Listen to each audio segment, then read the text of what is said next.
friends.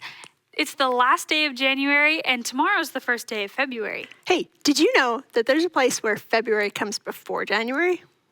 What? Yeah, and December comes before September there too. Where in the world is this strange place? The dictionary. I like jokes. Why don't you send us your favorite joke, and maybe we'll share it with everyone in another video. That would be fun. But you can send those to us when you send us your answers for the game that we're about to play. Yes. So today's game has to do with letters, just like the dictionary. I call it the name letter scavenger hunt. So you get to go on a scavenger hunt, but instead of us telling you what to find, you're just going to find things that start with the letters of your name. Right. I think Eli and Maya might have a bit of an advantage here, but nobody's name is too long, so we want you guys to play along with us. Yeah. So when you get your items together, take a picture of them and send them to Miss Carolyn at carolyn@reginaapp.com. So should we show them what we found for ours? Perfect. Okay. You go first. Okay.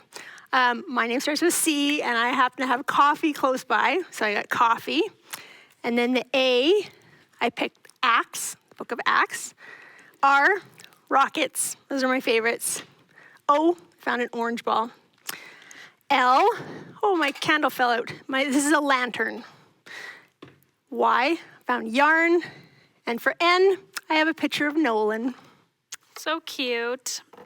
For mine starts with a B, so I found a battery. Whoa! A battery for B, a remote for R. I found orange paint for O. Nice. And then oil pastels for my second O. Awesome. A king's crown for K, and an elastic band for E. Perfect. All right, so we're going to be doing our draw for our January prizes next week because it's the first week of February. Maybe we'll do 2 draws. Oh, I like that idea. Because it's the second month. Yeah. So send in what you come up with, and we'll get you another entry into our draw. Perfect. Okay, we have an exciting trip coming up in our time machine. So let's take some time first to turn our hearts to worshiping Jesus. We want to be ready to see him in the places we go, and starting with a song will help us to get started on thinking of him.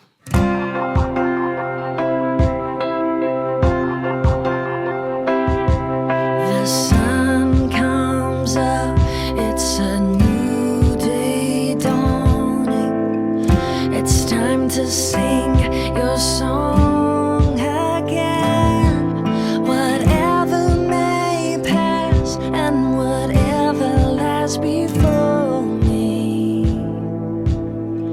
let me be singing when the evening comes. Bless the Lord, oh my soul, oh my soul. Worship his holy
So our time machine has been sending us to somewhere in the Old Testament times and then sending us to somewhere in the New Testament times, and they're always kind of linked. But you know what? They always still have something to say to us today in our now time. That's true. But for today, I figured we would use our programmer and actually go somewhere specific. So that's so that we can choose when and where we want to go, right? Exactly. In Matthew, we read that Jesus fulfilled a prophecy that Isaiah spoke. So I programmed this so we could go back and see Isaiah and hear what he has to say, and then go to see Jesus and how he fulfilled that prophecy. That sounds so great. Where are we going to go see Isaiah?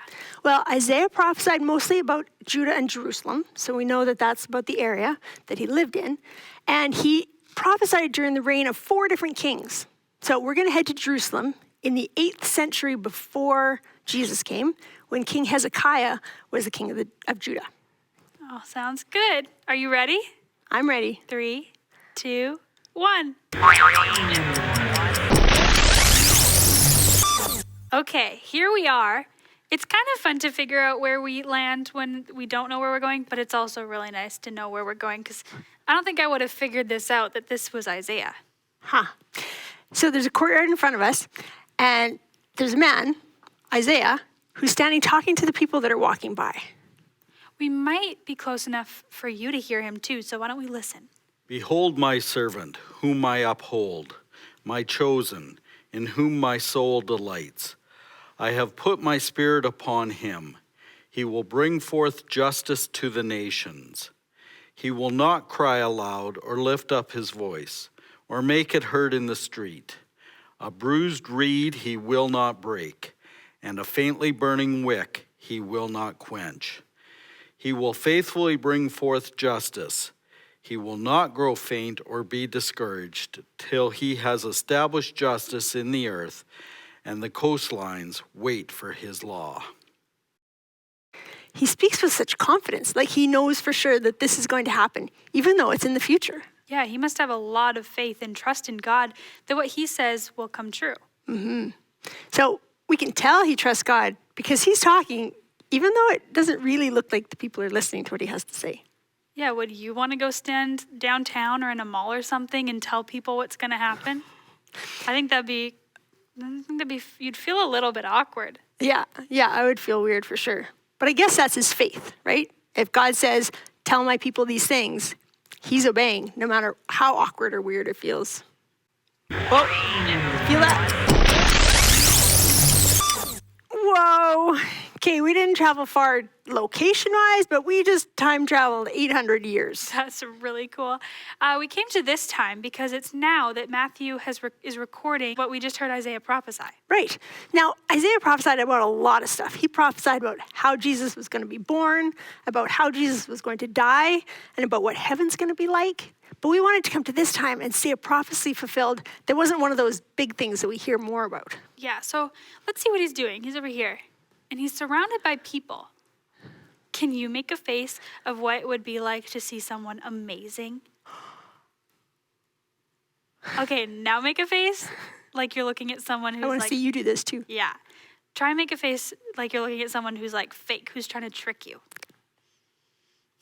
Well, that's kind of what these guys' faces look like. You're right.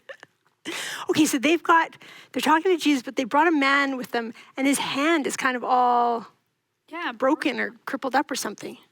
Yeah. They're asking Jesus about healing him on the Sabbath day. I wonder if they're really wanting to know or if they're trying to trick him.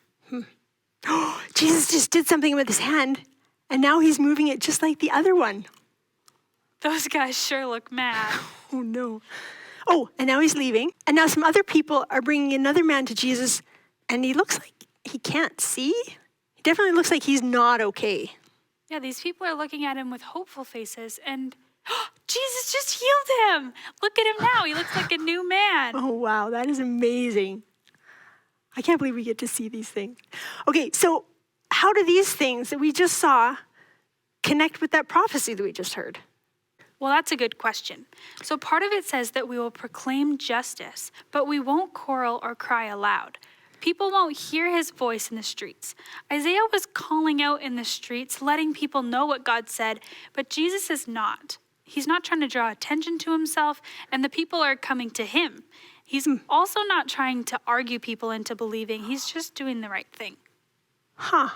That's neat.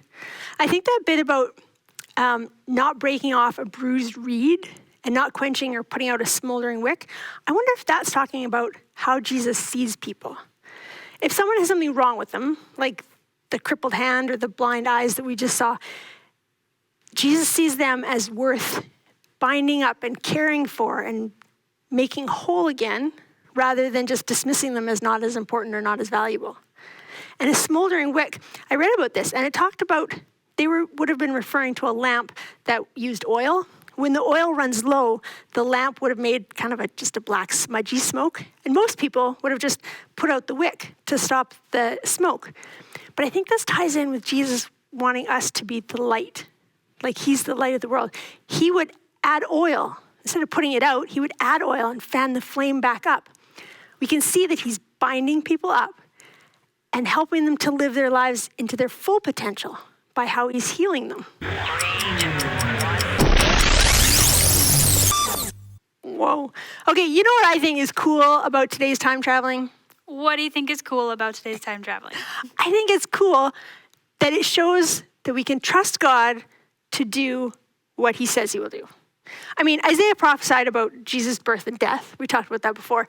And we have the New Testament records to show that they happened the way he prophesied. But also these more obscure ones that we might not have had an easier time understanding. God said them, Isaiah repeated them, and Jesus fulfilled them. That's right. So the ones that Isaiah prophesied about eternity and what it'll be like to live with God, we haven't seen those come true yet. But we can have faith that God will do what he says he will do.